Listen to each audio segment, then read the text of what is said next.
त्याचप्रमाणे तुमच्या जर काही प्रार्थनेच्या विनंती असतील तर त्या ठिकाणामध्ये खाली जो नंबर दिलेला आहे त्या ठिकाणामध्ये तुम्ही ती विनंती तुमची सांगू शकता. त्याचप्रमाणे जर तुमच्या काही साक्षी असतील तर ते खाली दिलेल्या व्हॉट्सअप नंबरवर तुमच्या साक्षी देखील तुम्ही त्या ठिकाणामध्ये नक्कीच शेअर करू शकता व परमेश्वराचं नाव उंच करू शकता. यावेळेस ही वेळ आहे वचनाची. आपल्यामध्ये रेव्हरंड मनोज तेलुरे आहेत. ते येत असताना आपण त्यांचं स्वागत करूया. येशूमध्ये सर्वांना शालोम. आभार मानतो आजच्या दिवसापर्यंत प्रभूने आम्हाला सांभाळलं, रक्षण केलं. आमेन. ज्या गोष्टी वास्तवामध्ये आहेत त्या स्वीकारल्यात आम्ही आणि म्हणून आम्ही जिवंत आहोत. हालेलुया. पुष्कळ साक्षी या दिवसामध्ये प्रभूनं केलेल्या आहेत. बऱ्याच लोकांचे फोन कॉल्स येत आहेत, सांगत आहेत की प्रभूनं कशा पद्धतीने त्यांच्या जीवनामध्ये काम केलं, कसं संकटामध्ये प्रभूनं त्यांचं सहाय्य केलं. काही साक्षी मला शेअर करणं तुमच्याबरोबर गरजेचं आहे. मला आठवतं की मागच्या आठवड्यामध्ये एक बहीण तिने मला फोन करून सांगितलं की 70 वर्षाचे त्यांचे वडील करोना पॉझिटिव्ह निघालेले आहेत आणि 70% त्यांचं फुफ्फुस डॉक्टरनं सांगितलं ते निकामी झालेलं आहे. आणि मग आता मोठा प्रश्न आहे, काय करावं. मी म्हटलं घाबरू नका, नेमकंच वास्तवावरचा संदेश दिला होता ते आपण स्वीकारायचं नाही. आपण डॉक्टरच्या शब्दापेक्षा देवाच्या शब्दावर विश्वास ठेवू असं त्याला सांगितलं. आणि त्यानंतर ते म्हटले प्रार्थना करा आमच्यासाठी. मग मी त्यांच्यासाठी प्रार्थना केली आणि प्रार्थना केल्यानंतर 2च दिवसामध्ये त्या बहिणीचा फोन आला. आणि फोन आल्यावर ती फक्त एकच म्हणत होती की येशूसारखा, आपल्या देवासारखा महान देव दुसरा कोणता नाही. डॉक्टरनं सगळ्या तपासण्या केल्या आणि त्या डॉक्टरने त्यांना सांगितलं होतं की 1 दिवसाला ICUमध्ये आणि तुम्हाला पर डे 30,000 रुपये भरावे लागतील. आणि मग ते म्हटले आता किती दिवस ICUमध्ये ठेवतील, कारण 70% फुफ्फुस निकामी आहे. परंतु 2 दिवसानं त्यांचं सगळं चेकअप केलं आणि रिपोर्ट्स आले. त्या रिपोर्ट्समध्ये डॉक्टरने सांगितलं तुम्हाला कोरोना सुद्धा नाहीये आणि देवानं त्यांना 100% आरोग्य दिलं. हालेलुया. हे फक्त येशू करू शकतो. आमेन. येशू शिवाय दुसरं हे कोणीच करू शकत नाही. आमेन. कान देऊ नये का, तो काल आज युगानुग एकसारखा आहे. आमेन. म्हणून जे देवावरती विसंबून असणारे लोक आहेत ते कधीच भीतीदायक जीवन जगत नाही. हालेलुया. ज्याच्याकडे भीती आहे त्याला देवाची ओळख पटलेली नाही. आम्हाला येशूची नव्यानं ओळख पटणं गरजेचं आहे. आमेन. मला तर त्या विषयावर बोलायचंच नाही, त्या कोरोना फिरोना संबंधानं, कारण करोनापेक्षा माझा देव मोठा आहे. आमेन. आणि आजपर्यंत आम्ही जिवंत आहोत ही देवाची कृपा आहे. हालेलुया. ज्या दिवशी देवाची कृपा आमच्यातनं निघून जाईल त्या दिवशी आमचं जगणं कठीण होऊन जाईल. हे 100% सत्य आहे. परंतु जर तुम्ही प्रभूबरोबर चालत आहात, त्याच्या चांगुलपणामध्ये तुम्ही समाविष्ट होऊन प्रतिदिवशी त्याला बिलगून आहात, मग तुम्हाला घाबरण्याचं कारण नाही. आमेन. आज ज्या वचनाकडे जाणार आहे पुष्कळ साक्षी, परंतु मला आता वचनाकडे जास्त लक्ष देणं गरजेचं आहे. तुफान, वादळ आणि वादळामुळं मनुष्याच्या जीवनामध्ये होणारा बदल आम्ही पाहिलं की ज्या वेळेस तुफान येतं ना त्या सगळी परिस्थिती बदलली जाते आणि तुफान सगळं उद्ध्वस्त करून जातं. आणि तुफान आल्यानंतर त्याची भरपाई करण्यासाठी पुष्कळ वेळ खर्च करावा लागतो. तसं आध्यात्मिक जीवनामध्ये सुद्धा तुफान येतं. काही वेळेस एखादी व्यक्ती तुफानाला कारणीभूत असतं. काही वेळेस परमेश्वर तुमच्या संगती आहे हे दाखवण्यासाठी तुमच्या जीवनामध्ये तुफान येतं. आमेन.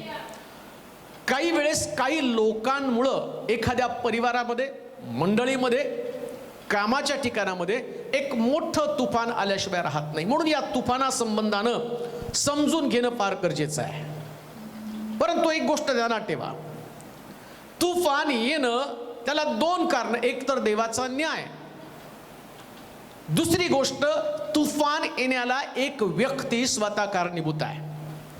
एखाद्या व्यक्तीमुळे जर तुफान आलं ना तर त्याचे पण दुष्परिणाम त्या एखाद्या व्यक्तीच्या जीवनामध्ये, कुटुंबामध्ये आणि मंडळीमध्ये ते पण आम्हाला समजावून घेणं गरजेचं आहे. मग नेमकं हे तुफान काय त्या पहिल्यांदा आपण समजून घेऊया. नहूमचं पुस्तक त्याचा 1 अध्याय आणि त्याची 2 आणि 3 वचनं. नहूमचं पुस्तक 1 अध्याय त्याची 2 आणि 3 वचनं आपण वाचूया. परमेश्वर ईर्ष्यावान परमेश्वर ईर्ष्यावान व झडती घेणारा देव आहे. व झडती घेणारा देव आहे. परमेश्वर सूड घेणारा परमेश्वर सूड घेणारा व क्रोधाविष्ट आहे. व क्रोधाविष्ट आहे. परमेश्वर आपल्या विरोध्यांचे परमेश्वर आपल्या विरोधांचं पारिपात्य करणारा आहे. पारिपात्य करणारा आहे. तो आपल्या शत्रूंविषयी तो आपल्या शत्रूंविषयी मनात क्रोध वागवतो. मनामध्ये क्रोध वागवतो. परमेश्वर मंद क्रोध परमेश्वर मंद क्रोध व महापराक्रमी आहे. महापराक्रमी आहे. तरी तो पाप्यास शासन केल्या वाचून राहणार नाही. 2 आणि 3 वचन. तरी तो हा पाप्यास शासन केल्या वाचून शासन केल्यापासून राहणार नाही. परमेश्वर वादळात व तुफानात चालतो. परमेश्वर वादळामध्ये आणि तुफानामध्ये चालतो. मेघ त्याच्या चरणाची धूळ आहे. मेघ त्याच्या चरणाची धूळ आहे. पहिलीच गोष्ट, परमेश्वर हा ईर्ष्यावान असल्या कारणानं तो स्वतः तुफान आहे. लक्ष द्या, तुफान काय येतं तुमच्या घरामध्ये, तुमच्या जीवनामध्ये? तुम्ही म्हणता एक मोठं वादळ आलं, मोठं तुफान आमच्यामध्ये आलं, आणि ज्या तुफान येतं ना, त्यास ते तुफान तुमचं घरटं उद्ध्वस्त करून टाकतं.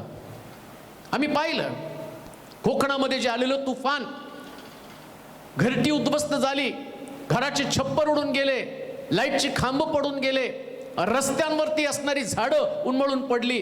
कारण तुफान आल्यावर कोणतीच गोष्ट जागेवर जशीच्या तशी राहत नाही. तुम्हाला वाटतं का तुम्ही आहे तसं जीवन जगत असताना, जसं पाहिजे तसं तुम्ही वागत असताना परमेश्वर शांत बसेल? या प्रकारची कल्पना तुम्ही कधीच करू नका. माझं जीवन जगत असताना मला असं वाटतं मी माझ्या विचाराप्रमाणे, माझ्या योजनेप्रमाणे, माझ्या मनाला वाटेल तसं मी जगेल. परंतु बायबल सांगतं माझा देव हा ईर्ष्यावान देव आहे. आणि या देवाचं दुसरं नाव कोणतं असेल तर शास्त्र सांगतं तुफान हे त्याचं नाव आहे. मग तो ज्यावेळेस येतो ना, तो न्याय करण्यासाठी येतो. कान देऊ नाही का? तुमच्या घरट्याला उलथपालथ करण्यासाठी, तुमच्या व्यापाराला, तुमच्या शरीराला आणि तुमच्या जीवनाला उलथपालथ करण्यासाठी एक तुफान ज्याचं नाव परमेश्वर आहे. आणि पवित्र शास्त्र सांगतो तो आपल्या मनामध्ये क्रोध, आपल्या वैर्याविषयी, आपल्या शत्रूविषयी त्याच्या अंतःकरणामध्ये क्रोध आहे. परमेश्वर आपला क्रोध साठवतो जास्त काळ, आणि तो तशाच अवस्थेमध्ये राहणार नाही. एक दिवशी या क्रोधाचं रूपांतर जर वावटळीमध्ये झालं, एक दिवशी या क्रोधाचं रूपांतर जर तुफानामध्ये झालं, तर कान देऊ नाही का? जी तुफानाची परिस्थिती तुम्ही जगामधली पाहतात, मोठमोठे असणाऱ्या बिल्डिंग्स या तुफानामध्ये उद्ध्वस्त केल्या जातात. किती मोठे मनोरे असतील, परंतु एकदा का हे तुफान आलं, हे घोंगावणारं तुफान आलं, तर देशच्या देश उद्ध्वस्त केले जातात, शहराच्या शहर त्याचा नायनाट केला जातो. हे तुफान येतं, त्या समुद्रामध्ये लाटा येतात, आणि बायबल सांगतं जेव्हा देव तुफानाच्या रूपाने येतं त्या जग अस्तित्वात राहू शकेल काय? या तुफानाचा सामना तुम्हाला करावा लागणार आहे. वाचा ते वचन. परमेश्वर ईर्ष्यावान व झडती घेणारा देव आहे. व झडती घेणारा देव आहे. परमेश्वर सूड घेणारा व क्रोधाविष्ट आहे. परमेश्वर जर त्या ठिकाणामध्ये म्हटलं तो सूड घेणारा देव आहे. तुम्ही करत असलेल्या प्रत्येक कृतीचा तो सूड घेईल. म्हणून शास्त्र काय सांगतं माहिती का? सूड उगू नका, देवाच्या हाती सोपवून द्या. का देवाच्या हाती सोपवून द्या? कारण देवासारखा सूड, परमेश्वरासारखा सूड कोणी उगवणार नाही. आणि आज देव जगावरती हा सूड उगवत आहे. तुफान आलेले, हे जे तुफान जगामध्ये चालू आहे, जगाची परिस्थिती ज्या प्रकारची दोलायमान झाली, अर्थव्यवस्था मोडकळीस आलेली आहे, परिवारामधल्या लोकांची शांती निघून गेलेली आहे. ज्यांच्याकडे पैसा आहे ते सुरक्षित नाही. रोज नवीन ऍक्टर आत्महत्या करत आहे, कारण हे तुफान निघालेलं आहे. आतमध्ये हे तुफान घोंगावत आहे. परिवारामध्ये एकमेकाचे आधार काढले जात आहेत. लेकरं चांगल्या मार्कानं पास होऊन पण आत्महत्या करत आहेत. सगळ्या गोष्टींची पूर्तता केल्यावर पण ते आत्महत्या करत आहे. साध्या साध्या कारणानं आणि प्रत्येकाची डोकी फिरत आहेत, कारण तुफान निघालेलं आहे. आणि ज्या तुफान येतं, मला वाटतं 4 आणि 5 वचनं त्याच्यामध्येच आपण वाचूया, 4 पासून 6 पर्यंत. या तुफानाची भयानकता किंवा या तुफानाचा परिणाम काय ते आपण वाचणार आहोत. म्हणजे तुम्हाला हे तुफान तुमच्या जीवनात येऊ नये म्हणून तुम्ही खबरदारी घ्याल. पहिलं नहूमचं पुस्तक, पहिला अध्याय 4 ते 6 वचनं वाचा बरं. तो समुद्रास तटावून आटवतो. जैसे तुफान येतं ना, तैसे तुफान समुद्राला आटवण्याचं काम करतं. कोण? परमेश्वर. इतकी ताकद या तुफानामध्ये आहे. आणि आम्ही पाहिलं, जसं देवाच्या वचनात लिहिलं तसं घडलं. मिस्री लोक, ते सैन्य इस्रायल लोकांच्या मागे लागलं होतं ना, त्यास परमेश्वरानं मोशेला सांगितलं आपली काठी उगार. ज्यास तू काठी उगारशील त्यास समुद्राच्या पाण्याला मी आटवेल आणि त्या भिंतीच्या राशी तयार करील. आणि आम्ही पाहतो त्याच पद्धतीनं देवाचे लोक पुढे गेले. नीट ऐका, मी तुफाना संबंधानं बोलत आहे. परमेश्वरानं समुद्रामध्ये तुफानाच्या रूपानं प्रवेश केला. इस्रायल लोक पार झाले आणि सगळं तुफानाचं सामर्थ्य, न्यायाची ताकद त्यानं त्या मिस्त्र्यांवरती पाठवलं. फारोचे रथ आणि घोडे या समुद्राच्या तळामध्ये बुडवलं. का? कारण या तुफानाची ताकद तीच आहे. कुठं आहात तुम्ही? देवाला तुमच्या बाबतीमध्ये आणि जितकं कॅज्युअली तुम्ही घेतात, जितकं सहजपणे तुम्ही घेतात, पण तुम्हाला लक्षात येतं का हे तुफान घोंगावत आहे? कोणत्या परिवारात, कोणत्या कुटुंबामध्ये, कोणत्या घरामध्ये तो प्रवेश करेल, कोणाच्या जीवनामध्ये तो प्रवेश करेल सांगता येत नाही. तुमच्याकडं काय आहे याच्यापेक्षा देवाकडं न्याय आहे, या गोष्टीची तुम्हाला खबरदारी घेणं गरजेचं आहे. या तुफानाचा परिणाम काय? हे साधं सुद्धा तुफान नाही, तर बायबल सांगतं ते प्रचंड आणि प्रचंड हानी करण्याची क्षमता त्याच्यामध्ये. तो समुद्राची हानी करतो. मग तुमच्या आणि माझ्या कुटुंबाची अवस्था काय? समुद्रामध्ये 3-3 मजली बिल्डिंग इतक्या लाटा जर तो उभं करतो, ही त्या तुफानाची ताकद आहे. आणि बायबल सांगतं परमेश्वर हे तुफान आहे. कधी ऐकलं का तुम्ही? रोज नवीन एक तुफान येतं, कुठं ना कुठं तरी ते तुफान येतं, कुठलं तरी ठिकाण उद्ध्वस्त करून जातं. आणि आम्ही म्हणतो ते नैसर्गिक आहे. नैसर्गिक नाही, ही देवाकडून आलेली आपत्ती. शास्त्रात लिहिलं परमेश्वर तुफान आहे. वाचा त्या काय त्या ठिकाणामध्ये कसं तुफान आहे. हा, प्रचंड हानी करण्यासाठी तुफान येतं. पुढे, तो समुद्रास दटावून आटवतो. समुद्रास दटावून आटवतो. सर्व नद्या कोरड्या करतो. नद्या कोरड्या करतो. बाशान व कर्मेल, पाषाण व कर्मेल व कर्मेल त्याच्या पुढे म्लान होतात. मोठे मोठे डोंगर आणि खडक या तुफानापुढे म्लान म्हणजे चेहरे त्यांचे उतरून जातात. डोंगर सुद्धा त्याच्या समोर थरथर कापतो. डोंगर सुद्धा पडतात. का? कारण हे तुफान निघालेलं आहे. ज्याच्या विषयी मी तुम्हाला आज सकाळी सांगत आहे, त्या देवाची गंभीरता, त्या देवाच्या क्रोधाचं आणि त्याचं जस्टिफिकेशन याच्याविषयी मी तुम्हाला सांगत आहे. त्याच्या न्यायाविषयी मी तुम्हाला सांगत आहे. परमेश्वरानं जर क्रोध साठवला आणि तो क्रोध तुफानाच्या रूपानं व्यक्त केला, मी तुमच्या व्यक्तिगत जीवनाच्या तुफानासंबंधानं सांगत आहे. मी राष्ट्रांसंबंधानं बोलत नाही. राष्ट्रात तर ते तुफान आलेलंच आहे. कोणतंही राष्ट्र आता त्याच्या बचाव करण्याची क्षमता त्यांची संपलेली आहे. जे लोक मनोभावे देवाला शरण जातात त्यांच्यावरती तो अनुग्रह करत आहे. जसं इटलीमध्ये लोक प्रभूला शरण गेले, अमेरिकेमध्ये लोक शरण जातात, रशियामध्ये लोक देवाला शरण गेले. ज्या ज्या ठिकाणामध्ये लोक देवाला शरण गेले, लिबियाच्या स्फोटमध्ये आम्ही पाहतो इतका विध्वंस झाला, त्यास लोक परमेश्वराला आक्रोश करू लागले, देवा आमच्यावरती दया कर, परमेश्वरा आमच्यावरती दया कर. देवाचे प्रिय लोक, नीट ऐका, हे कुठलं तुम्ही म्हणाल ती नैसर्गिक आपत्ती आहे, हा देवाचा न्याय आहे. देव राष्ट्रांना हलवण्याचं काम करत असताना तुफानाच्या रूपानं गर्जना करत लोकांना जाग करण्याचं तो काम करत आहे. तुमच्याही जीवनामध्ये हे तुफान येण्याच्या अगोदर जो विध्वंस होणार आहे, त्या विध्वंसाच्या अगोदर आम्ही स्वतःला सावरूया, आम्ही त्याच्यासमोर उपडे पडूया. आम्ही त्याला म्हणू, प्रभू तू उभा राहिला तर आम्ही तुझ्या समोर टिकाव धरू शकणार नाही. ना तुमचं ज्ञान तुम्हाला वाचवणार, ना तुमची ताकद तुम्हाला वाचवणार, ना तुमचं शिक्षण तुम्हाला वाचवणार, ना तुमची क्षमता तुम्हाला तुम्हाला वाचवणार, कारण या तुफानामध्ये विध्वंस करण्याची ताकद आहे. देवाचे प्रिय लोक, हे घोंगवणारं, जगावरती घोंगवणारं तुफान तेव्हा तुमच्या घरावरती येऊन थडकू नये, ते तुमच्या व्यापारावरती येऊन थडकू नये, त्याने तुमच्या नोकरीवरती गदा आणू नये, त्यानं तुमच्या शरीरावरती हल्ला करू नये. याच्यासाठी तुम्हाला प्रभूला शरण जाणं गरजेचं आहे. या तुफानामध्ये इतका विध्वंस करण्याची ताकद आहे की शास्त्र सांगतं पर्वत सुद्धा त्याच्या समोर म्लान होतात, माना टाकतात. एव्हरेस्ट विचार करता का? लबनान त्याच्या संबंधाने म्हटलं सगळ्यात मोठं आहे, तो पण प्रभू समोर मान टाकतो. एवढे मोठे पर्वत जर देवासमोर झुकतात, तुमची आणि माझी 6 फूट 7 फूट उंचीची मनुष्य, आणि कसला प्राईड, कसला गर्व, कसला अहंकार तुमच्या समोर आहे. जर पर्वताला तो लोळवतो तर तुम्हाला लोळण्याची क्षमता त्याच्यामध्ये नाही का? कशाचा गर्व तुम्ही धारण करत आहात? कुठल्या अहंकारानं जीवन जगत आहात? कोणत्या विचारानं तुम्ही मार्गक्रमण करत आहात? जर तुम्हाला त्या तुफानाची क्षमता, त्या तुफानाची ताकद तुमच्या लक्षात आलं नाही तर लक्षात घ्या, आणि सगळ्यात वाईट गोष्टीचा अनुभव तुम्हाला येणार आहे. पर्वत त्याच्या समोर म्लान होतात. पुढे वाचा.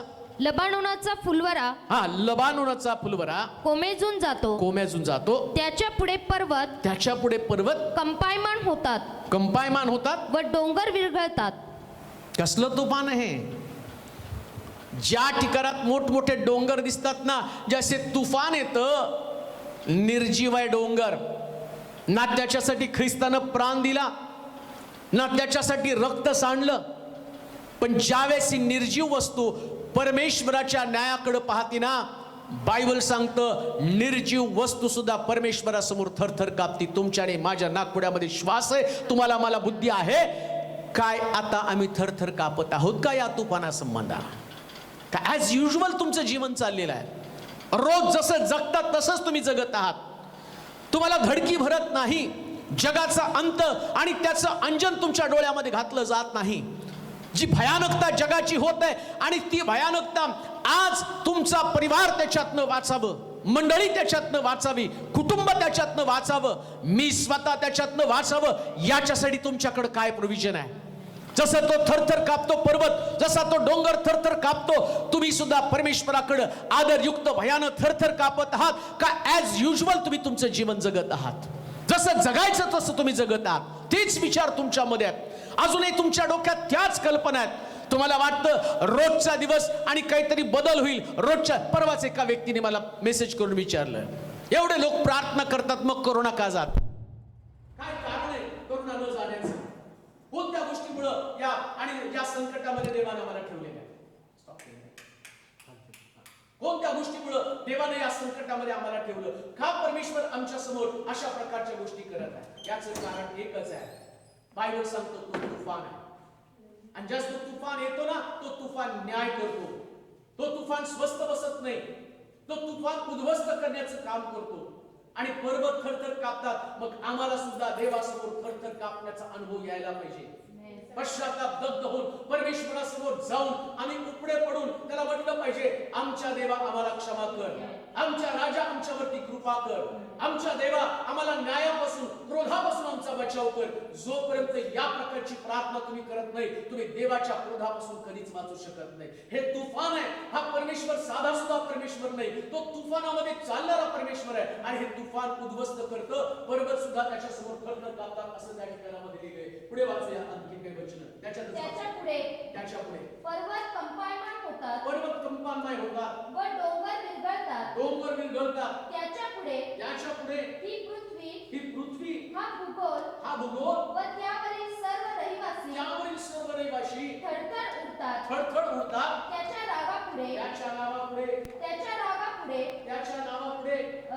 कोण टिकणार?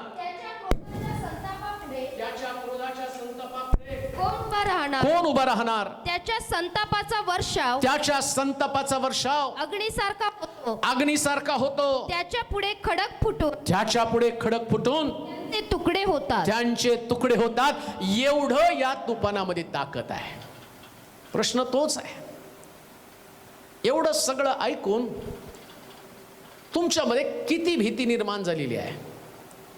काय तुमच्यातले चुका, तुमच्यातले दोष, तुमच्यातल्या उणिवा, तुमच्यातल्या कमतरता तुमच्यामधलं पाप तुम्हाला दिसत नाही का? तो न्यायाधीश, न्यायी म्हटलेलं आहे त्याला. न्याय म्हणजे प्रत्येक चुकांचा बारकाईनं अभ्यास करणारा न्यायाधीश असतो. न्यायाधीशासमोर पुरावे असतात आणि एकदा का पुरावे त्याच्यासमोर आले की न्यायाधीश न्याय करतो. तसं परमेश्वर तुफानाच्या रूपानं आम्ही पाहतो एखाद्या ठिकाणाला उद्ध्वस्त करतो आणि मग तुम्हाला कुठल्याही गोष्टी तुमचं बचाव करू शकणार नाही. लोक परमेश्वरासमोर थरथर कापू लागले. देवाचे प्रिय लोक हो, अंतिम दिवसामध्ये आम्ही आहोत. परमेश्वराचा न्याय जगावरती येत असताना आम्हाला अतिशय सावधानतेनं पावलं टाकणं गरजेचं आहे. आम्हाला विचारपूर्वक आमचं आध्यात्मिक जीवन जगणं गरजेचं आहे. थोडं सुद्धा तुमच्या हातून चुका घडू नये. देवानं तुमचा न्याय करण्याच्या अगोदर परमेश्वरासमोर उपडे पडून तुम्हाला स्वतःला देवाला समर्पित करणं गरजेचं आहे. न्याय करताना तो कोणाची गय करत नाही. बायबल सांगतं परमेश्वर स्वतः तुफानामध्ये चालतो आणि तुफान शांत करण्यासाठी, लक्षात घ्या, तो स्वतः तुफान आहे. आम्हाला माहिती आहे की पवित्र शास्त्रामध्ये ज्यावेळेस प्रभू येशू ख्रिस्त नावेमध्ये बसून शिष्यांबरोबर जात असताना आणि त्या ठिकाणामध्ये मोठं वादळ झालं आणि वादळ झाल्यावर शिष्य त्याला आणि प्रार्थना करू लागले पण वादळ शांत झालं नाही. आणि शास्त्र असं सांगतं तो उठला आणि त्या वादळाला त्यानं धमकावलं, त्या तुफानाला त्यानं धमकावलं आणि वादळ शांत झालं. मग मोठा प्रश्न निर्माण झाला, म्हटले वादळ आणि वारे याचं ऐकतात काय? तो स्वतःच तुफान आहे, त्याच्यासमोर दुसरं तुफान कधीच टिकाव धरू शकत नाही. हे बायबल मधलं रहस्य आहे.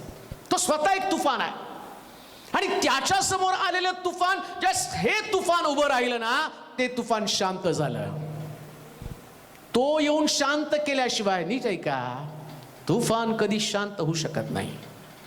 तुम्ही म्हणत असाल माझ्या परिवारामध्ये तुफान आलेला आहे. पती पत्नी मधला संघर्ष, लेकरांमधला बापामधला संघर्ष, सासू सुनेमधला संघर्ष, कामाच्या ठिकाणावरचा संघर्ष, मंडळीमध्ये चाललेलं वादळ, पुष्कळ ठिकाणामध्ये आज उलटापालट होत आहे, विध्वंस होत आहे, घराचा विध्वंस होत आहे, मानसिक संतुलन ढासळलेले. काही वेळेस आतमध्ये चाललेलं तुफान बाहेरच्या लोकांना दिसत नाही पण आतमध्ये ते तुफान चालू आहे. या तुफानाचा परिणाम काय होणार आहे? तुमच्या विचारांचं काहूर तुमच्या डोक्यामध्ये माजलेलं आहे. या तुफानाचा परिणाम काय होणार आहे ते तुम्हाला उद्ध्वस्त करणार आहे. पण जर तुम्हाला उद्ध्वस्त होण्यापासून वाचायचं असेल तर स्वतः परमेश्वर तुमच्या जीवनामध्ये येणं गरजेचं आहे. आणि जर तो आला नाही तर तुम्हाला उद्ध्वस्त होण्यापासून कोणी वाचू शकणार नाही, कारण हे तुफान उद्ध्वस्त करणार आहे. कान देऊ नये का?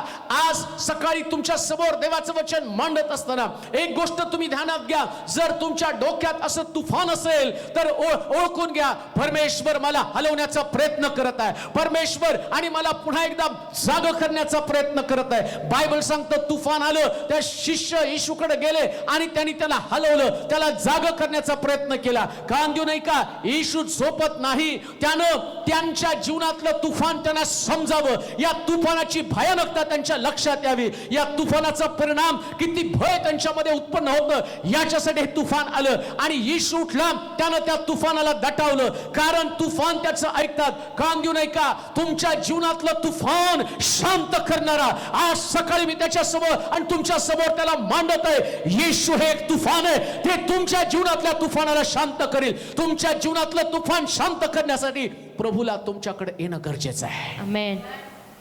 परमेश्वर स्वतः एक तुफान आहे. काय या तुफानाची ओळख तुम्हाला झाली तर मला वाटतं त्या दिवसापासून तुमचं जीवन तुम्ही अतिशय नम्रतेनं प्रभूला शरण जाऊन जगाल. तुमचा गर्व, तुमचा अहंकार, तुमचा मीपणा कुठल्या कुठं निघून जाईल. कोकणामध्ये आलेलं तुफान, इतकी सुंदर घरं आहेत परंतु तिथे राहणारे म्हणतो ते सगळं छतच निघून गेलं. कुठंतरी झोपडीचा तर आधार द्या. चांगल्या तख्त पलंग पोसावरती झोपणारे लोक शाळेचा आधार घेऊन जमिनीवरती पडले. तुफान आल्यावर ही माणसाची अवस्था बनती, तो पहिल्यासारखा जगत नाही, एक सामान्य बनून जातो. प्रियांनो, त्याच्या अगोदर सामान्य बनून जाऊया. आमेन. तुफानानं आम्हाला उद्ध्वस्त करण्याच्या अगोदर आम्ही स्वतःच उद्ध्वस्त होऊन जाऊया. आम्ही प्रभू समोर पडूया. पहिलं तुफान परमेश्वर. दुसरी गोष्ट वाचूया का तुफान येतं. योनाचं पुस्तक 1 अध्याय आणि त्याचं 4 वचन. योनाचं पुस्तक कसलं तुफान आहे, कोणामुळं कसं तुफान येतं वाचूया. योनाचं पुस्तक 1 अध्याय 4 वचन.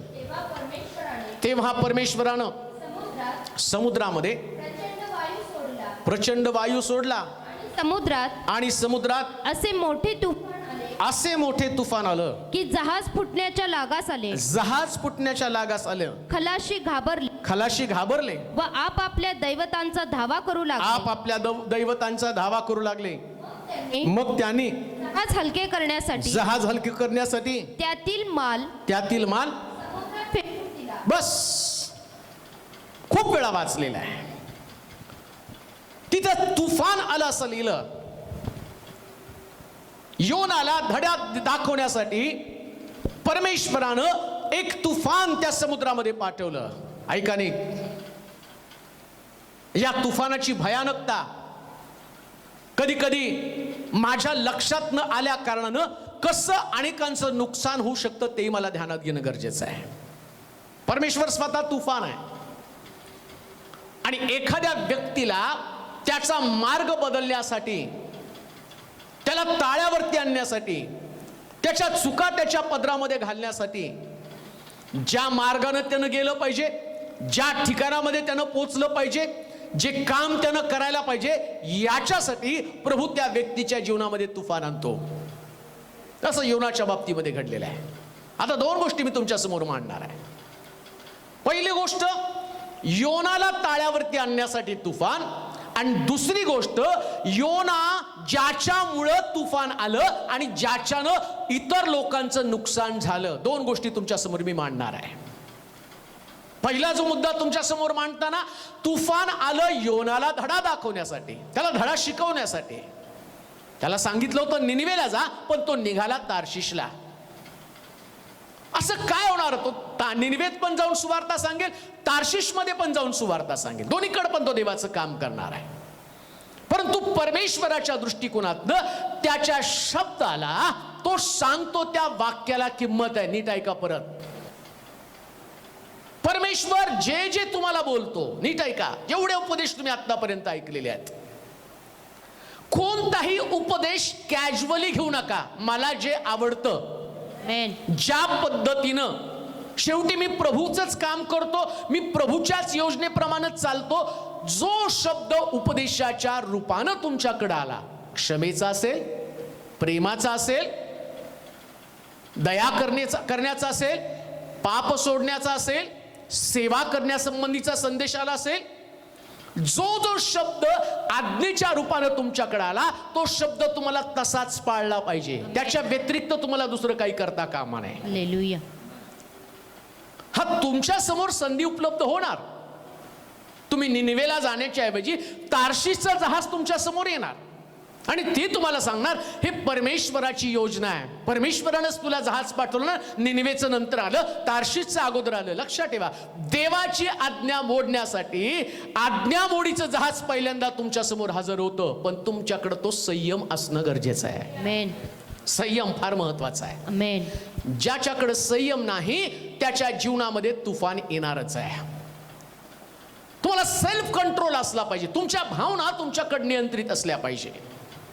कधी कधी भावना नियंत्रित नसल्या कारणानं घेतलेले चुकीचे निर्णय, शमशोनानं ज्या पद्धतीनं देवानं त्याला सांगितलं होतं, तुझ्या बटा कापू नको, पण त्यानं त्या बटा कापल्या, देवाची आज्ञा मोडली. परिणाम काय झाला? एवढं मोठं तुफान आलं की आम्ही पाहतो त्याचे डोळे फोडले आणि जात्यावरती बसून त्याला दळणकांडण करावं लागलं. हे तुफान आहे प्रभूकडून आलेलं. दाविदाच्या डोळ्यानं केलेला व्यभिचार, एवढं तुफान आलं त्याच्यामध्ये, बायबल सांगतं त्याचं कुटुंबच उद्ध्वस्त होऊन गेलं. भावानं बहिणीवरती बलात्कार केला. किती वाईट गोष्ट आहे. का? कारण दाविदाच्या डोळ्यानं केलेला व्यभिचार, त्याची किंमत त्याच्या परिवाराला चुकवावी लागली. हे परमेश्वराकडून आलेलं तुफान आहे. अजून एक गोष्ट तुम्हाला सांगतो, देव न्यायी देव आहे. तुफान काय करतो माहिती का? त्याच्या जवळ ज्याची निघण्याची इच्छा नाही ना, तुफान जबरदस्तीने उपटून काढतं. झाड उन्मळून पडतात, घरावरचे पत्र इकडे तिकडे उडले जातात. किती जड गाड्या ज्याने मी हलवू पण शकत नाही, आकाशामध्ये एखाद्या झाडाच्या पानासारख्या उडून जातात. तुफानाची ताकद तीच आहे. ज्यास परमेश्वर येतो ना, मग आहे नाही ते सगळं उडवून घेऊन जातो, काहीच तुमच्याकडे राहत नाही. या योनाचा एक लौकिक होता, एक मोठा सेवक होता, आणि त्याच्यामुळेच प्रभूनं त्याला निनवेची जबाबदारी सोपवलेली होती. नीट आहे का? जे तुम्ही आहात ना, हे प्रभूनं तुम्हाला घडवलेलं आहे. आमेन. या लौकिकाला साजेसं वर्तन करा. आमेन. या लौकिकाला तुम्ही जपा. कुठं सुद्धा देवाची आज्ञा थोडी सुद्धा मोडली जाऊ नये याची खबरदारी घ्या. आमेन. एक स्पिरिच्युअल लाईफ आहे, एक आध्यात्मिक जीवन आहे. थोडंसं केलं तर काय बिघडतं असा विचार कराल ना, तर तुफान येईल आणि ते तुम्हाला उद्ध्वस्त करून टाकेल. दुसरा भाग मी तुम्हाला समजावून सांगतो, ऐका नीट. आता योनानं काय केलं? तार्शिशच्या जहाजामध्ये बसला आणि तो त्या ठिकाणातनं निघाला. नीट ऐका, हे व्यापारी जहाज आहे. या व्यापारी जहाजामध्ये पुष्कळ लोकांच्या पुष्कळ वस्तू त्या ठिकाणामध्ये ते घेऊन चाललेली होती व्यापाराच्या निमित्त, एका ठिकाणातनं दुसऱ्या ठिकाणात. नीट ऐका, आज जी गोष्ट तुम्हाला सांगेल याच्यानंतर जर हे वचन तुम्ही पाळलं ना, तर तुमच्यामुळं अनेक कुटुंबांना फायदा होणार आहे. आमेन. मंडळीला फायदा होणार आहे, आमेन. राष्ट्राला फायदा होणार आहे, आमेन. पुष्कळ कुटुंबामध्ये शांती येणार आहे. हे मी तुम्हाला समजावून सांगणार आहे. ज्यास परमेश्वर तुफान आणतो, आणि दुसरी गोष्ट, काही लोकांमुळं तुफान येतं. त्या दिवशी ते जहाज समुद्रामध्ये चाललं होतं ना तार्शिशकडं. या तार्शिशच्या जहाजामध्ये अनेक लोकांची अनेक प्रॉपर्टी, किंवा मी असं म्हणेल पुष्कळ मौल्यवान वस्तू त्या असणाऱ्या जहाजामध्ये होत्या. पुष्कळ मौल्यवान वस्तू. आणि घडलं काय माहिती का? योना त्या जहाजामध्ये बसला, त्या आणि तार्शिशच्या जहाजामध्ये बसला, आणि बसल्यावर तिथं तुफान आलं, आणि तुफानामुळं जहाजातल्या सगळ्या वस्तू बाहेर पडल्या, बाहेर टाकाव्या लागल्या. त्या जहाजाचं नुकसान झालं. काही लोक त्यांचं जीवन असं आहे, ते दुसऱ्याच्या तुफान आणण्यासाठी त्याचा वापर केला जातो. त्यांच्या तारवामध्ये तुफान आलं, त्यांच्या जहाजामध्ये तुफान आलं, त्यांच्या जहाजाचं नुकसान झालं. देवाचे प्रिय लोको, तुम्हाला कधी विचार नाही डोक्यामध्ये आला, या योनामुळं त्यांच्याकडे तुफान आलं काय? तुमच्यामुळं कुणाच्या घरामध्ये तुफान आलं का? तुमचं बोलणं, तुमची विचार करण्याची पद्धत, कुणाच्या तरी घरामध्ये वाद निर्माण करणं, मंडळीमध्ये वाद निर्माण करणं, मंडळीला संभ्रमामध्ये टाकणं, मंडळांमध्ये प्रॉब्लेम निर्माण होतात, घरामध्ये प्रॉब्लेम निर्माण होतात. कामाच्या ठिकाणात एकमेकाची कागाळी करणं, सहजपणे बोलून जाऊन कुठंतरी त्या व्यक्तीला उद्ध्वस्त करण्याचं काम केलं जातं. निराशा तिच्यामध्ये आणली जाते. तिने डिप्रेशनमध्ये गेलं पाहिजे, एवढं वादळ निर्माण करायचं, पती पत्नीला एकमेकामध्ये संशय उत्पन्न करायचा, आणि ज्याच्यामुळं घरटी तुटली जातात, त्याच्यामुळं कुटुंब उद्ध्वस्त केलं जातं. मग तुम्हाला काय वाटतं, या वादळामुळं, तुमच्या बोलण्यामुळं जर एखादं कुटुंब उद्ध्वस्त झालं, देव तुम्हाला सोडेल का? तो स्वतः एक तुफान आहे. मी तुम्हाला सुरुवातीला सांगितलं, एक तुफान छोटं असतं, त्याच्यासमोर दुसरं तुफान उठतं, ते तुफान त्याला शांत करतं. परंतु लक्षात घ्या, तुम्ही जर एखाद्या व्यक्तीच्या जीवनामध्ये वादळ आणलं, कोणाची शांती, तुफानामुळं शांती तुटली जाती. जर कोणाच्या घरामध्ये तुमच्यामुळं शांती आणि त्यांची निघून गेली, परिवारामधली शांती निघून गेली, एखाद्याचं जीवन जर तुमच्यामुळं अस्वस्थ झालं, बेचैन झालं, आणि त्यानं चुकीचा निर्णय घेतला, तर परमेश्वर तुमची गय करणार नाही. योनामुळं त्या ठिकाणामध्ये आम्ही पाहतो, वाचावर त्या वचनात काय लिहिलं? सगळ्या वस्तू फेकल्यात. तेव्हा परमेश्वरानं समुद्रात प्रचंड वायू सोडला, आणि समुद्रात असे मोठे तुफान झाले की जहाज फुटण्याच्या लागास आले. जहाज फुटण्याच्या फार वाईट गोष्ट आहे. कधी कधी एखाद्या व्यक्तीचं वर्तन इतकं भयानक असतं, कुटुंब फुटण्याच्या लागास येतं, तो व्यक्ती तुटण्याच्या लागास येतो. तुमच्या बोलण्यामुळं कुणाची शांती तुटली का? तुमच्या बोलण्यामुळं मंडळी तुटली का? नीट आहे का? किती स्वतःला आध्यात्मिक तुम्ही समजत असाल, पण तुमच्या शब्दामुळं मंडळीतले लोक बाहेर गेलेत का? हे तुफान आहे. शास्त्र सांगतं, योनामुळं तिथं तुफान आलं, आणि ते जहाज फुटण्याच्या, वाचा बरं, जहाज फुटण्याच्या लागास आलं, खलाशी घाबरले खलाशी घाबरले, व आपापल्या दैवतांचा आपापल्या दैवतांचा धावा करू लागले. कधी कधी सेवक सुद्धा एवढा मोठा प्रॉब्लेम निर्माण करतात ना, बाकीचे सेवक सुद्धा घाबरतात. खलाशी घाबरले, त्यांना देवाचा धावा करावासा वाटला.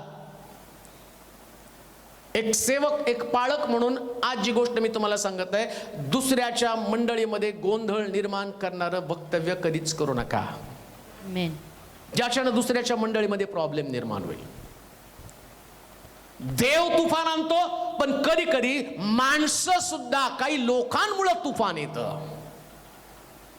माझ्यामुळं कुणाच्या मध्ये प्रॉब्लेम निर्माण झाले, माझ्यामुळं कुणामध्ये संकट निर्माण झालेत, माझ्यामुळं कुणाची शांती तुटली, माझ्यामुळं कोणत्या परिवाराला उद्ध्वस्त व्हावं लागलं, माझ्यामुळं कुणाचं कुटुंब तुटलं, माझ्यामुळं भावामध्ये भांडण निर्माण झालं, माझ्यामुळं आणि पती पत्नीमध्ये विभक्ता आली. कोणत्या गोष्टी केलेल्या आहात तुम्हाला माहिती का? तुफान योनामुळं आलं आणि देवानं त्याला असा दंड दिला. शास्त्र सांगतं त्यानं त्याला 3 दिवस 3 रात्र या माशाच्या पोटामधलं सगळ्यात वाईट अनुभव त्याला त्या ठिकाणामध्ये दिला. ज्या व्यक्तीमुळं तुफान येतं, परमेश्वर त्याला अशाच प्रकारचा दंड देतो.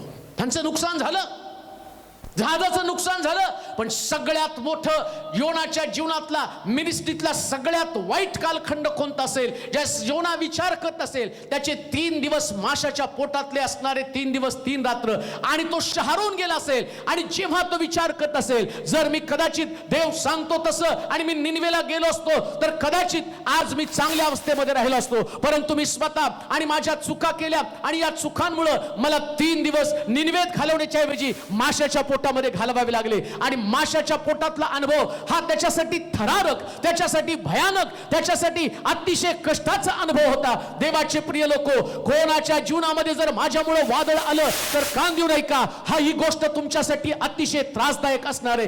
देवाचा न्याय तुफानासारखा तुमच्याकडे असणार आहे. म्हणून लक्षात ठेवा, ज्यास तुम्ही बोलताना त्यास अतिशय सावधानतेने बोला. हालेलुया. परमेश्वर तुमची प्रत्येक गोष्ट बारकाईनं पाहतो. शास्त्र सांगतं तिथे एक तुफान आलं. हे तुफान योनामुळे तिथं आलेलं आहे. प्रामाणिकपणे जे लोक वचन ऐकत आहे त्यांनी विचार करायचा, माझ्यामुळं कोणाच्या जीवनामध्ये तुफान आलं का?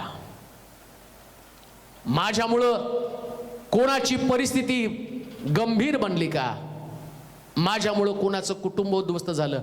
माझ्यामुळं मंडळीत प्रॉब्लेम येतात का? लक्षात घ्या, मंडळीत वावरताना तुम्हाला इतकं सावधानतेनं वावरावं लागेल ना. चुकून सुद्धा तुमच्या बोलण्यानं कुठं वादळ होता कामा नये. वादळ झालं तर तुमच्या जीवनातल्या वादळाला तुम्ही कसं रोखणार? हे तर वादळ शांत होऊन जाईल. शास्त्र सांगतं योनाला जहाजातनं फेकून दिलं, वादळ शांत झालं. म्हणजे देव वादळ शांत करेल, पण तुमचा बचाव कसा होणार आहे? तुम्ही स्वतःला कसं वाचवणार आहात? तुम्ही कसं स्वतःचा बचाव करणार आहेत? का? कारण हे तुफान तुमच्यामुळंच आलेलं होतं. कधीही कुठंही तुमच्यामुळं तुफान येऊ देऊ नका. आमेन. तुमचं नुकसान होणार, तुम्ही दुसऱ्याचं नुकसान कराल, पण तुमची हानी प्रचंड होणार आहे. तुम्हाला त्यामध्ये समाधान वाटेल, पण तुम्ही न्यायाधीशाकडे पाहिलं नाही. तुम्हाला त्या वादळानं थोडा काळ बरं वाटलं असेल, पण तुम्ही देवाचा क्रोध पाहिला नाही. अजून एक वचन वाचूया, यिर्मयाचं पुस्तक आणि त्याचा 23वा अध्याय 17 पासून 20 पर्यंत वचन वाचूया. यिर्मयाचं पुस्तक 23वा अध्याय 17 ते 20. मला तुच्छ मानणाऱ्यास मला तुच्छ मानणाऱ्यास ते म्हणत राहतात की परमेश्वर बोलला आहे, तुम्हा शांती प्राप्त होईल. आपल्या अंतकरणाच्या हट्टाप्रमाणे चालणाऱ्या सर्वांस ते म्हणतात की तुम्हावर काही अरिष्ट येणार नाही. कारण त्यांच्यापैकी परमेश्वराचा शब्द ओळखणारा व ऐकणारा असा त्यांच्या मंत्रिमंडळात कोण होता? माझ्या वचनाकडे माझ्या वचनाकडं लक्ष देऊन ते कोणी ऐकले ते कोणी ऐकले पहा परमेश्वरापासून त्याचे क्रोधरूप तुफान त्याचं क्रोधरूप तुफान सुटलं आहे गरगर फिरणारी वावटळ दुष्टांच्या डोक्यावर आदळेल परमेश्वर आपलं कार्य करीपर्यंत आपला मनोदय पूर्ण करीपर्यंत त्याचा संताप फिरावयाचा नाही पुढील काळी तुम्हाला हे चांगले समजेल. का तुफान येतं? का असला विध्वंस येतो? असं बरं ते वचन 17 वचन काय म्हटलं? मला तुच्छ मानणाऱ्यास ते म्हणत राहतात की परमेश्वर बोलला तुम्हाला शांती प्राप्त होईल. आपल्या अंतकरणाच्या हट्टाप्रमाणे मनाला वाटल तसं वागायचं, त्याच्यात काही बदल करायचा नाही. मला जसं वाटतं ना, माझ्या मनात जसं आहे तसंच मी वागणार ना. मी पाप सोडलं ना, माझ्या स्वभावामध्ये बदल केला. चुका तर मला कळायला देवाचं वचन माझ्याकडे आलं, सांगितलं परमेश्वरानं प्रत्येक वचनाच्या द्वारे. असंख्य संदेश ऐकले, असंख्य संदेश आणि मनन करून चिंतन करून ठेवलं, पण वागतो मात्र माझ्या मनाच्या हट्टाप्रमाणे. मन सांगतं तसं नाही बदल केला. आणि तरी सुद्धा काय म्हणतात माहिती का? काय म्हणतात तो? अंतकरणाच्या हट्टाप्रमाणे चालणाऱ्या सर्वांस ते म्हणतात की तुम्हावर काही अरिष्ट येणार नाही. वागायचं तसंच, वागणुकीमध्ये फरक नाही. आणि मग म्हणायचं काय नाही, काही वाईट होणार नाही बरं का तुमचं. देव खूप चांगला आहे, परमेश्वर कृपाळू आहे, कनवाळू आहे, क्षमा करणार आहे, दया करणार आहे. म्हणजे तुम्हाला काय वाटतं, तुम्ही तुमच्या म्हणण्याप्रमाणे वर्तन केल्यावर परमेश्वर क्षमाच करेल का? परमेश्वराचं दुसरं रूप जे आहे ना, देवानं जगावर एवढी प्रीती केली, आपला एकुलता एक पुत्र वधस्तंभावर दिला. आता पहिल्या रूपात तुम्ही ख्रिस्त वधस्तंभावर पाहिला, दुसऱ्या रूपामध्ये त्याच्या हातामध्ये तलवार असणारे हे देवाचं दुसरं स्वरूप आहे. काय पहिल्या स्वरूपामध्ये अडकून पडला का? देवाचं प्रेम तुमच्या लक्षात येतं, त्याचा क्रोध लक्षात येत नाही. मग क्रोधामध्ये काय आहे? मनाच्या हट्टाप्रमाणे चालणारे लोक, ज्यांनी आपल्या स्वभावामध्ये बदल केला नाही. लक्षात घ्या, पवित्र आत्मा तुम्ही ऐकत असताना तुमच्या स्वभावाची तुम्हाला बारकाईनं माहिती देत आहे. प्रभू पवित्र आत्मा सांगतो कोणत्या गोष्टी तुमच्यामध्ये चुकीच्या आहेत. आणि तुम्ही कधी कधी देवाकडे कबूल पण करता, मला यातनं बाहेर यायचंय. पण ती तुमची तात्पुरती डागडुजी असते, त्याचं पाडकाम तुम्ही केलेलं नसतं, त्याला पूर्णपणे तुमच्यातनं काढलेलं नसतं. कालांतरानं पुन्हा तो असणारी भगदाड पुन्हा ती फट पडली जाते आणि पुन्हा तुमचं असणारं आध्यात्मिक जीवन नादुरुस्त होतं. म्हणून एलियानं त्या वेदी पाडल्या असं लिहिलं आणि नव्या वेदी त्यानं तिथं बांधल्या. आधीच्या वेदी पाडल्या कर्मेल डोंगरावरती. त्याला माहिती परमेश्वरासमोर नव्या वेदीवरती मला अर्पण करावं लागणार आहे, जुन्या वेदीवरचं अर्पण नाही. तुमच्या जीवनाची तुम्हाला डागडुजी करावी लागणार आहे. आपल्याच मनाच्या हट्टाप्रमाणे चालणारे लोक, काय लिहिले पुढे वाचा? आपल्या अंतकरणाच्या हट्टाप्रमाणे चालणाऱ्या सर्वास. म्हणजे मी बोलतोय तर मला सुद्धा ते वचन आहे. लाख मी तुम्हाला संदेश देतो ना, आणि प्रभू तो पहिल्यांदा माझ्याशी बोलतो, मग तुमच्याशी बोलतो.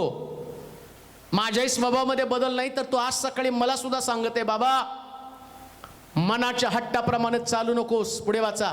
ते म्हणतात की तुम्हावर काही अरिष्ट येणार नाही. तुमच्यावर म्हणजे माझ्यावर पण काही अरिष्ट येणार नाही, कारण त्यांच्यापैकी परमेश्वराचा शब्द ओळखणारा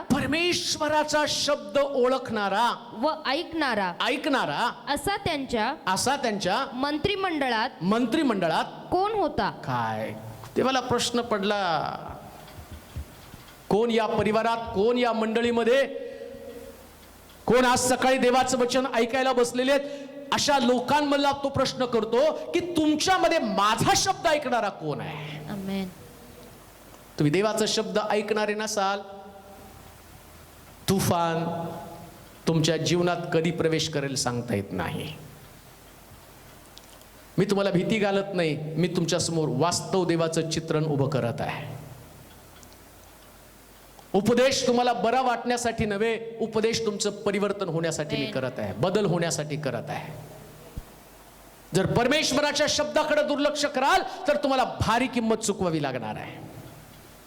परमेश्वराच्या शब्दाकडे दुर्लक्ष करून आपल्याच मनाच्या हट्टाप्रमाणे चालाल, तुम्हाला भारी किंमत चुकवावी लागणार आहे. कारण परमेश्वराला आपला शब्द ओलांडणाऱ्या लोकांसंबंधानं तिरस्कार आहे, तिटकार आहे. दुसऱ्या भाषेमध्ये तो अशा लोकांना तुच्छ मानतो जे देवाचा शब्द तुच्छ मानतात. त्याला ऐकणाऱ्या लोकांची गरज नाही. मला माहितीये हजारो लोक आता युट्यूबवरून हा संदेश पाहतील, हजारो लोक एकमेकाला पाठवतील, ऐकतील, परंतु अशा लोकांना प्रभू हा संदेश जे ग्रहण करतात त्यांना तो शोधतो, किती ऐकतात आणि किती स्वतःमध्ये रूपांतर करत आहे, आणि किती म्हणतायत की नाही देव माझ्यावरती न्याय पाठवणार नाही. आता एवढा मोठा न्यायाला अजून कोणत्या न्यायाची वाट पाहतात? आता तर फक्त ट्रेलर आहे. चायनानं भारताच्या बॉर्डरवरती मोठे शस्त्र लावून ठेवलेले आहेत, बॉम्ब लावून ठेवलेले आहेत. पाकिस्तान तिकडून उठलेला आहे. अमेरिकेच्या विरोधामध्ये चायनाच्या विरोधामध्ये अमेरिका, सगळ्यांनी शस्त्र सज्ज करून ठेवलेत. सगळे एकमेकाचे दुश्मन बनून गेलेत. कोणत्या क्षणी कुठं काय घडेल सांगता येत नाही. आताच परवा सांगितलं की ज्या लेबनानमध्ये मोठा स्फोट झाला आणि त्याच्यामध्ये काही अतिरेक्यांचा हात आहे आणि त्यांनी तो स्फोट घडवला ज्याच्यामध्ये निरपराध लोक मरून गेलेले आहेत. तुफान निघालेला आहे, विध्वंस निघालेला आहे. काय अजून पण देवाच्या शब्दाकडे दुर्लक्ष करण्या इतपत तुमचं अंतःकरण कठीण त्या सैतानानं केलं का?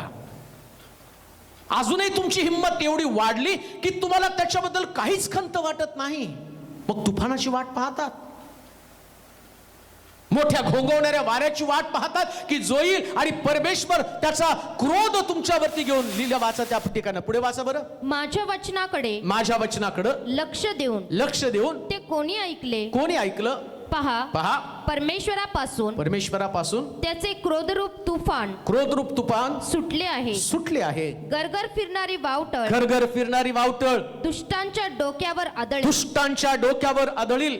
परमेश्वर आपले कार्य करीपर्यंत आपला मनोदय पूर्ण करीपर्यंत त्याचा संताप फिरावयाचा नाही. पुढील काळी चांगले समजेल. त्या पुढील काळी म्हणजे आता जरी तुमच्याकडे तुफान नाही ना, तर येणाऱ्या काळात ते तुफान तुमच्या परिवारामध्ये धडकणार आहे.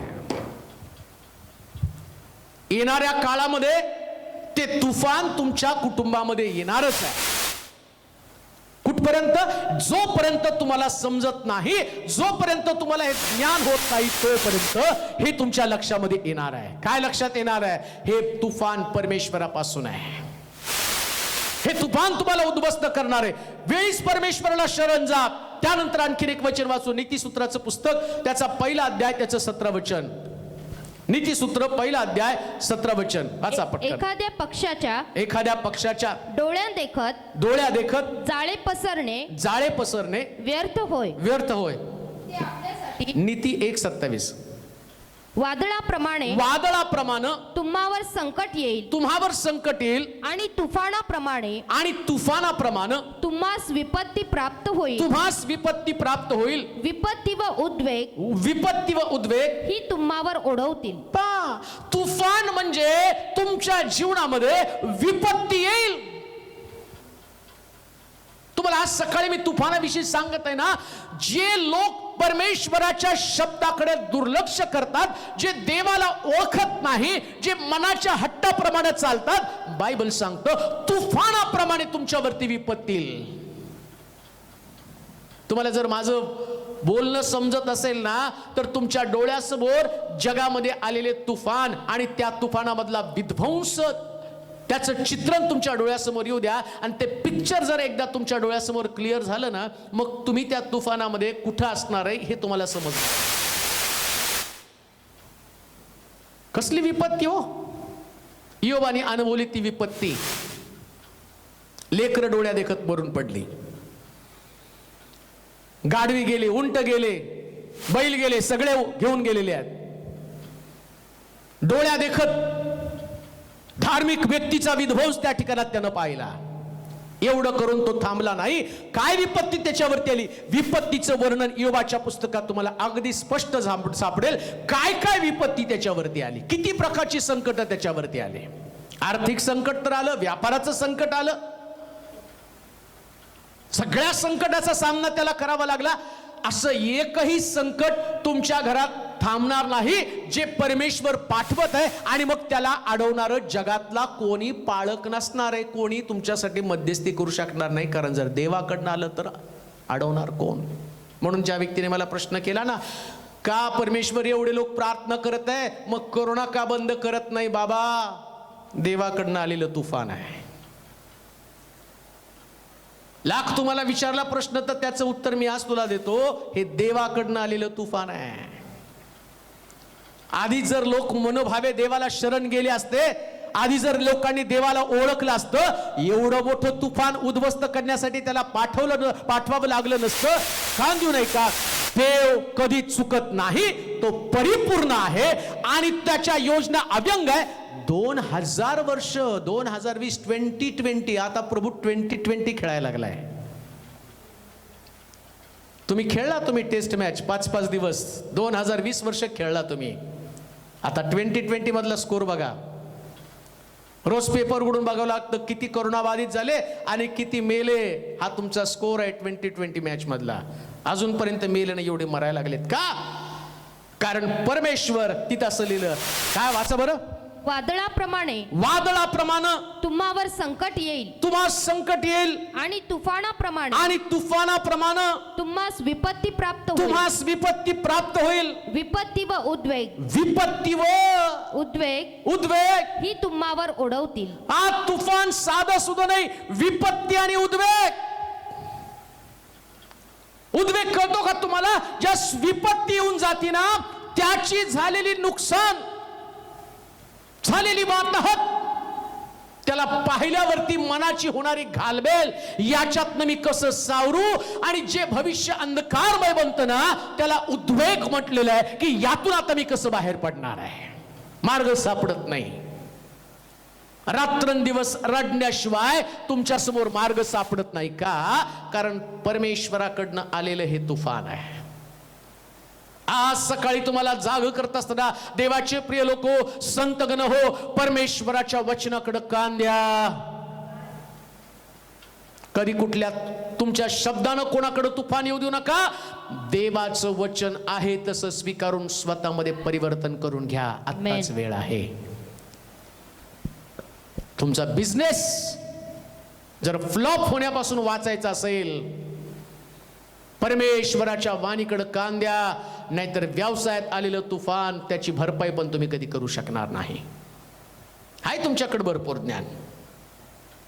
एवढा योग धार्मिक होता, एवढं त्याचं सगळं संपत्ती वाढली होती, एका क्षणात नष्ट झाली. हो, एका क्षणामध्ये कोट्यावधी रुपये लोकांनी शेअर्स मध्ये कमवले.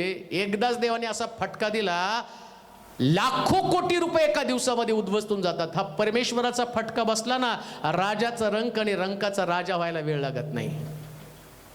हे परमेश्वरापासून आलेलं तुपर आहे. आता 24 अध्याय 24 आणि 25 वचन वाचा. 24 आणि 25 वचन हे सगळं करत असताना वाचा. मी हाक मारली पण तुम्ही आला नाही. मी आपला हात पुढे केला पण कोणी लक्ष दिले नाही.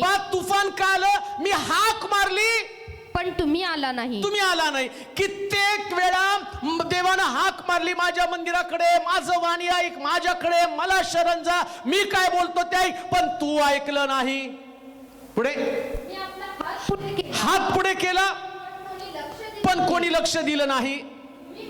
तुम्ही माझ्या सर्व क्रोधाचा सर्व बोधाचा अव्हेर केला व माझा वागदंड मुळी जुमानला नाही. माझं सांगणं तुम्ही न ऐकल्या कारणानं आता हे संकट, आता हे वादळ, आता हे तुफान मी तुमच्यावरती पाठवलं. प्रश्न करतात कशामुळं हे वादळ आलं? त्या लोकांनी विचारलं, अरे कशामुळं वादळ आलं? सगळं फेकलं तरी वादळ शांत व्हायला तयार नाही. नीट ऐका, तुफान आल्यावर एक एक फेकायला सुरुवात करा. म्हणजे काय हो? पश्चाताप.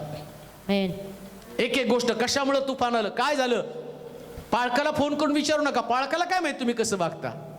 तो बिचारा तुमचं समाधान करण्यासाठी, नाही ब्रदर देव तुमची परीक्षा घेत असेल, तो काय बोलणार आहे, नाही तर तुम्ही त्याला भांडाल. वादळ आल्यावर तुम्हाला शोधावं लागणार आहे, कशामुळं, कोणामुळं. त्यांनी सगळं खाली केलं आणि एकदम खाली गेले. नीट आहे का? फार सुंदर आहे. एकदम आतमध्ये गेले तर त्यांना तिथं योना सापडला. वादळ आल्यावर एकदम खोलवर जाऊन पश्चाताप करायचा. काय गोष्ट अजून आहे बाकी? अजून काय योनासारखं लपलेलं आहे आतमध्ये जे प्रभू शोधत आहे? जोपर्यंत जी सगळ्यात लपलेली मोठी गोष्ट ती सापडत नाही तोपर्यंत शोध करा. मग त्या ठिकाणात योनाला पकडलं आणि योनाला म्हटलं, रे सगळे देवाचा धावा करत आहे आणि तू काय झोपलेला आहे? योना म्हणतो, माझ्यामुळं तुफान आलं. जर तुफान थांबायचं असेल तर अशी आतली गोष्ट ओळखा ज्याच्यामुळं तुफान आलं, ज्याच्यामुळं तुमच्या परिवारावर संकट आलं, ज्याच्यामुळं तुमच्या जीवनावरती, तुमच्या शरीरावरती संकट आलं. एक एक पाप आठवा, एक एक पाप फेकून द्या. हे जहाज बुडणार आहे. बुडणाऱ्या जहाजाला जर वाचवायचं असेल, या तुफानामध्ये त्यांनी तरायचं असेल तर एक एक वस्तू फेकायला सुरुवात करा. परमेश्वर म्हटलं, मी बोललो त्यास तू ऐकलं नाही, माझं वाग्दंड तू तुच्छ मानला आणि आता तुफानाच्या रूपाने मी तुझ्यावरती चाल करून आलेलो आहे. एवढं सगळं ऐकलं. आता सांत्वनाचं शेवटचं वचन तुम्हाला सांगतो. स्तोत्र संहिता 107 आणि त्याची 27 आणि 28 वचन वाचूया. स्तोत्र 107, 27 आणि 28 वचन. हा, ते मद्यपासारखे डुलतात व झोकांड्या खातात. त्यांची मती अगदी कुंठित होते. ते संकट समयी परमेश्वराचा धावा करतात आणि तो त्यास क्लेशातून मुक्त करीतो. तो वादळ शमवितो तेव्हा लाटा शांत होतात. कोण शांत करतो? मेष. मग ज्यानं तुफान निर्माण केलं त्याला शरण जाणं गरजेचं आहे. आमेन. आता तुफान आल्यावर दोन गोष्टी करतात. आम्ही पाहतो इथं सगळ्या लोकांनी धावा केला. नीट ऐका, योना ज्या जहाजामध्ये बसला होता सगळेजण आपापल्या देवाचा धावा करू लागले आणि एक व्यक्ती हा तुफानामध्ये शांत झोपला. योना त्याचं नाव आहे. कधी कधी तुफान येऊन सुद्धा आम्ही शांत बघायची भूमिका बघत बसतो. आम्ही नाव ठेवतो, कोणामुळं आलो, कोणामुळं, याच्यामुळं, त्याच्यामुळं. ते लोक जाऊन त्याला विचारले, रे आम्ही प्रार्थना करतो, तू कोण आहेस? तू का निवांत झोपला? तो म्हणतो, मी जिवंत देवाचा सेवक आहे. लक्षात घ्या, जिवंत देवाचे लोक तुफानामध्ये देवाचा धावा करतात. ते शांत झोपत नाही. शांती करत बसू नका घरामध्ये. तुफान आलं तर पश्चाताप करणं गरजेचं आहे. देवाला शरण जाणं गरजेचं आहे. योना त्या दिवशी कदाचित त्यानं प्रार्थना केली असते. नीट ऐका, सगळे देवाचा धावा करतात ना, तर त्यानं सुद्धा देवाचा धावा केला असता तर कदाचित काहीतरी बदललं असतं. ते जहाज परत तार्शिशला गेलं असतं. पण योना काय म्हणतो माहिती का? माझ्यामुळं तुफान आलं आणि मला समुद्रात फेकून द्या. म्हणजे अजूनही त्याला गुडघे टेकायला नको. प्रार्थना करणं ज्या दिवशी तुम्ही बंद करता ते तुफान येतं आणि ते तुफान शांत करण्यासाठी तुम्हाला पुन्हा एकदा गुडघे टेकावे लागतात. बायबल सांगतं तुफान शांत करणारा परमेश्वर आहे. मार्क 4:35 ते 41 वचनामध्ये तुम्ही बघितलं तर तुम्हाला सांगेल तिथे असं म्हटलं, वादळ वाचता का 41 पासून 40 आणि 41 वचन. मार्काचं शुभवर्तमान 4 अध्याय 35 पासून पण 40 ते 41 वचन वाचा बरं. नंतर तो त्यांना म्हणाला, तुम्ही इतके भित्रे कसे? तुम्ही त्याच्या अगोदरचं मला वाटतं 38 पासून.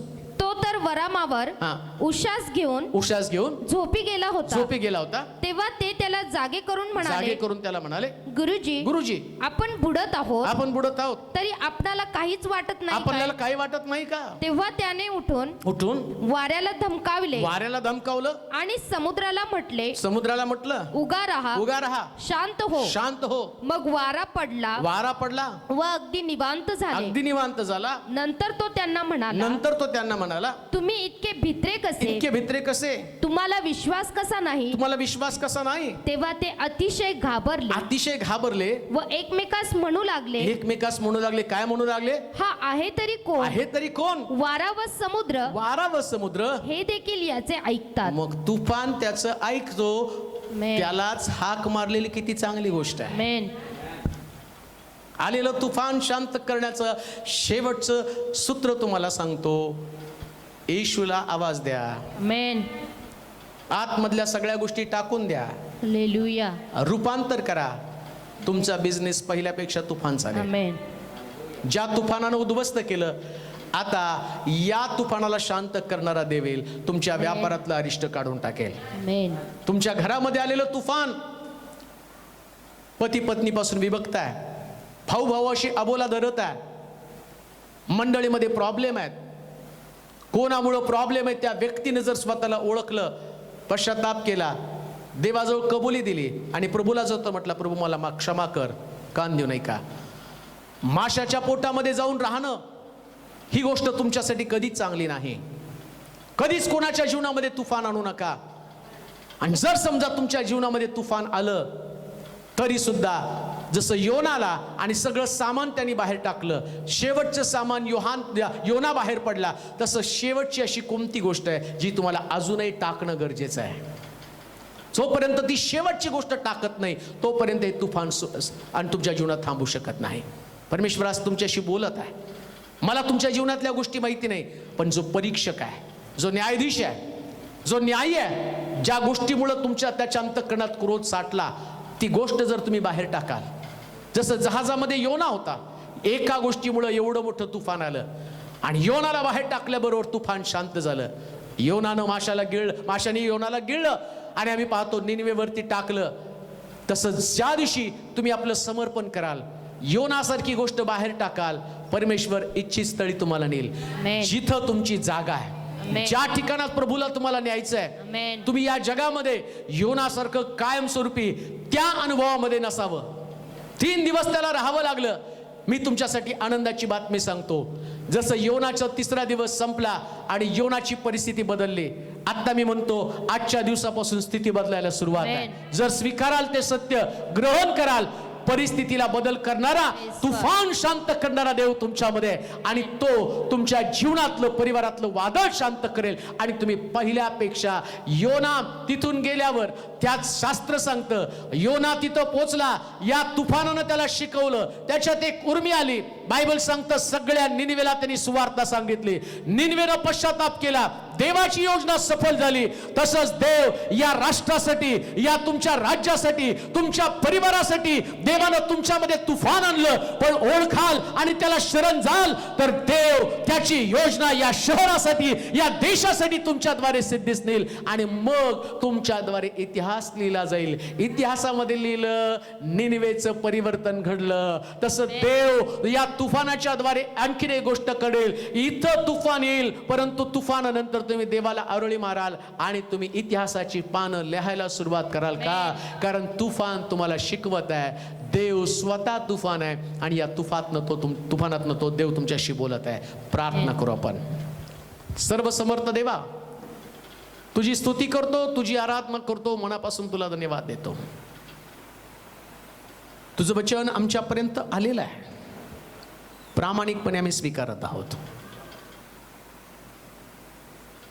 काही गोष्टी आमच्यामध्ये आहेत योनासारख्या, आम्हाला दाखव. तुफानात उद्ध्वस्त होण्याच्या ऐवजी आम्ही स्वतःमध्ये बदल करायला तयार आहे. या तुफानात आम्हाला संपून जायचं नाही. तुफान आल्यावर पर्वत सुद्धा थरथर कापतात. लबनान परमेश्वरासमोर कोमेजून जातो. आज ऐकणाऱ्या प्रत्येक व्यक्तीच्या चेहऱ्यावरचं तेज उडलं जाऊ दे. जे महाभयानक संकट कोणाच्या व्यापारावर, व्यवसायावर, नोकरीवर, लेकरांवर, कुटुंबावर, पतीवर, पत्नीवर तुफानासारखं घोंगावत आहे. वादळ आल्यावर जसे येशूचे शिष्य त्यांनी येशूला हाक मारली, त्याला जाग केलं, तो उठला, वाऱ्याशी बोलला, समुद्राशी बोलला, वादळ शांत झाला. आज पुष्कळ लोक त्यांच्या घरामध्ये प्रचंड तुफान आलेले आहे. काही लोकांमुळे पण तुफान आलेले आहे. ऐकणारे काही सेवक असतील, काही विश्वासणारे असतील, परंतु त्यांचा स्वभाव एखाद्याच्या जीवनामध्ये तुफान आणणार आहे. त्यांना भीती वाटली जाऊ दे. योनाला जहाजातनं फेकावं लागलं, तो माशाच्या पोटामध्ये गेला. त्या अनुभवामध्ये त्यांनी राहू नये. आम्ही जहाजात असावं, आम्ही निनवेत असावं, आम्ही माशाच्या पोटात असू नये. माशाची पोटा ही माशाचं पोट ही आमची जागा नाहीये. आमची जागा तुझ्या हातामध्ये सुरक्षित आहे. आज जे ऐकत आहेत त्या सगळ्यांचे विचार बदलले जाऊ दे. इतकं संयमी, इतकं कंट्रोलचं बोलणं असू दे. मंडळीमध्ये ते वावरतील, त्यांच्या शब्दानं कोणात वाद निर्माण होऊ नये. कोणी कोणाच्या पातकाविषयी बोलण्याच्या ऐवजी स्वतःच्या सुधारणुकी संबंधानं त्याने विचार करावा, त्याने देवाशी बोलावा. कारण ज्यानं वादळ पाठवलं, तुफान पाठवलं, तो शांत करणार आहे. आध्यात्मिक रूपांतर होऊ दे एकमेकाचं प्रभूजी, आणि सगळे तुझ्या राज्यासाठी तयार होऊ दे. तुला धन्यवाद देतो. आम्ही तुला समर्पित होत. सर्व आदर, सर्व गौरव तुला देत येशूच्या नावात ही प्रार्थना विनवणी केली म्हणून तो ऐक. आमेन.